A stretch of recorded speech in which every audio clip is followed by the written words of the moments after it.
What is good, everybody? Man, it's your boy Jay in the building. We is back again with another one. Oh, man. So, the question, man, that has kind of been lingering in my mind, man, and I don't know how many people ask this, but I've seen a lot of negative.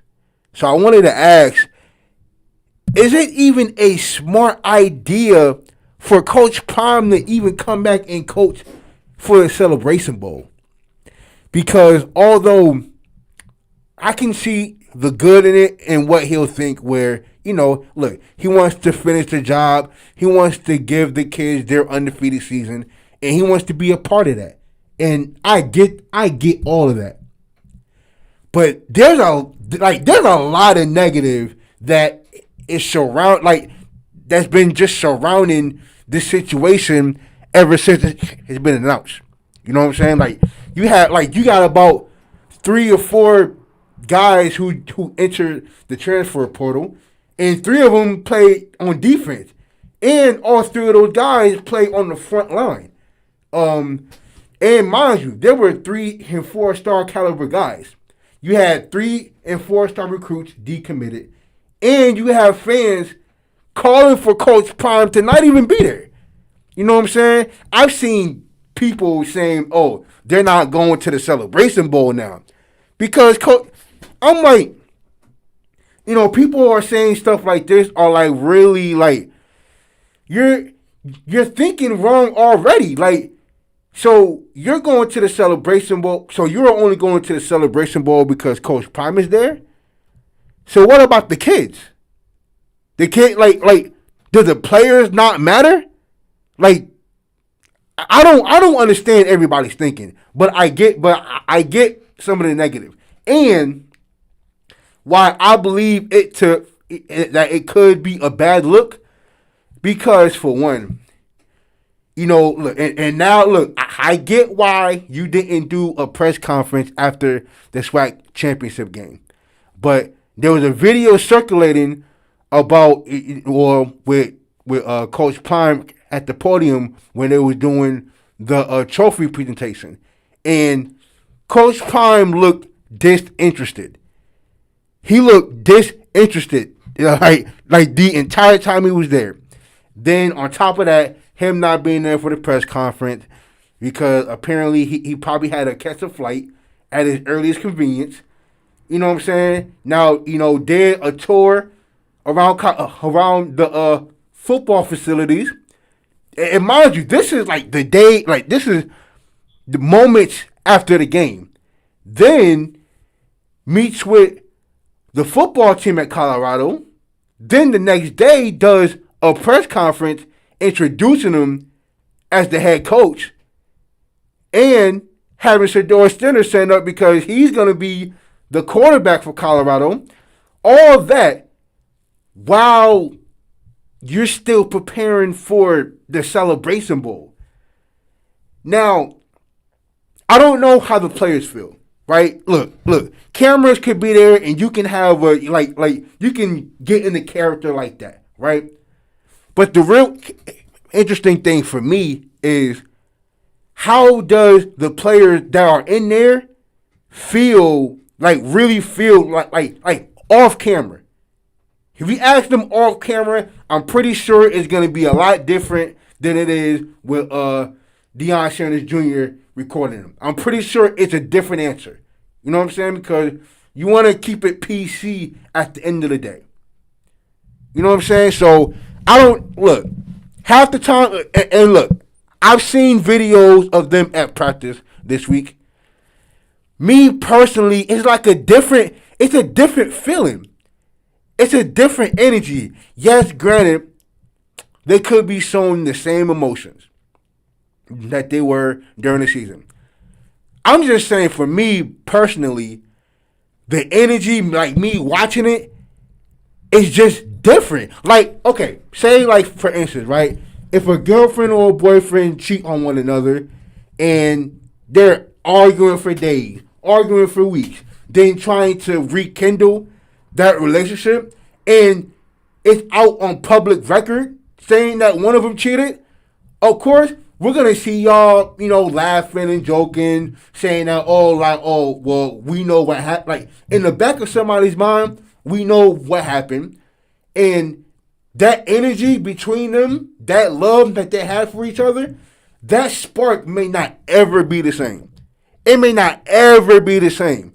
And in this instance, I'm pretty sure there's going to be a crowd there. There's going to be a big crowd there at the Celebration Bowl. And in the SWAC championship, if y'all saw the way Coach Prime walked on the field, if you saw after the game, hell, during the game, the energy was not there, bro.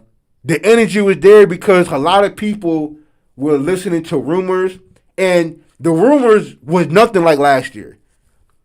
It was nothing like last year, you know what I'm saying? So everybody felt the energy. And there were a lot of people that were disappointed. People are still mad and angry and upset. And you know what's the most crazy thing about it is that how does the players in the fan base feel with him not only still being in the locker room, but still actively recruiting for Colorado? Like, I don't know, I have not seen this too many times. I don't know if I recall this ever happening to where a coach accepts a job somewhere else, but still it feels like he's obligated to coach another game even after getting introduced for another team.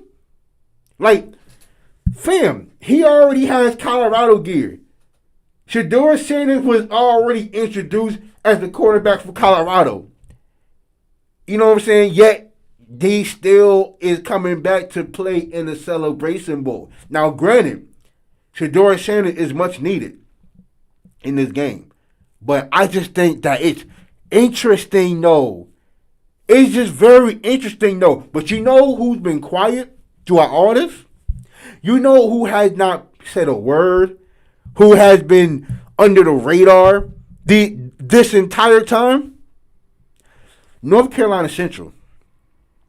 Fam, ever since they beat Tennessee Tech, they've been quiet. They've gone away. Nobody's heard from any other players. I haven't seen not one player tweet about nothing.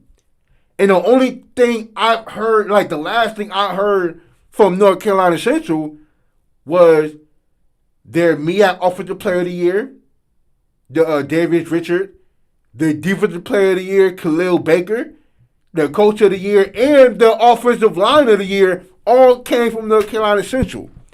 So, dog, I know, Central had damn near a month to prepare for Jackson State. Now, also with, is a chance that Travis Hunter is transferring out. Kevin Coleman may be transferring out. Are those players still playing? Because we all know that Josh Griff's not playing. Mark Pope, Katron Evans, and I think it's Mike Police are the guys who had hit the transfer portal. Now, man, I don't know, because I think the team that Central is preparing for, it may not be the same team. Now, I'm not talking about skill level wise. I'm talking about energy wise. Now, granted, that wasn't a thing for in the SWAC championship. It didn't matter. But like I said before, it could have been a different story if Bubba started the game. Because after them three turnovers that got turned into points real quick in the first quarter, Bubba made things happen. So, but this game is going to be very, very interesting to look at, man. And we're not there yet. I'm not there, we're not there doing a game preview yet. But all I'm going to say is everybody is going to be watching. And on Media Day, is Coach Prime going to speak to the media at all? You got to think, dog. He's still in the in Jackson State's coaching locker room.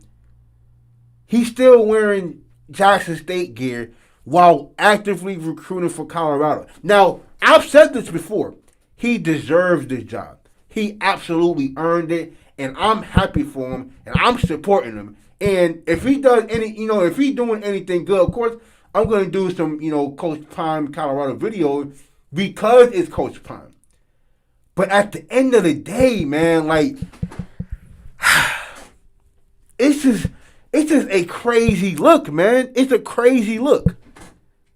You know what I'm saying? Just for you to be actively recruiting for Colorado while still preparing for the Celebration Bowl. And like I said before, all of this should have just waited until after the Celebration Bowl. Until after. And plus, he's hiring, his own coaching staff. He a whole new coaching staff, which is good, which that definitely dope.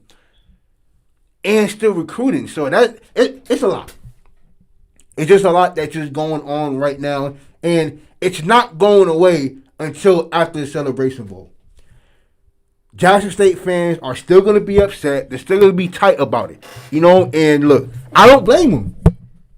I don't blame Jackson State fans for being upset because, you wanted Coach Prime there for a little longer.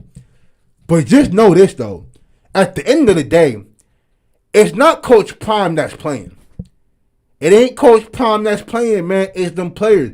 At the end of the day, it's all about the players.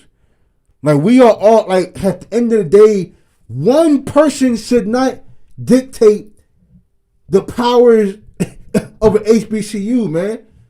One person should not be able to support an HBCU and then everybody follow. Like, nah, man. Everybody should be doing it.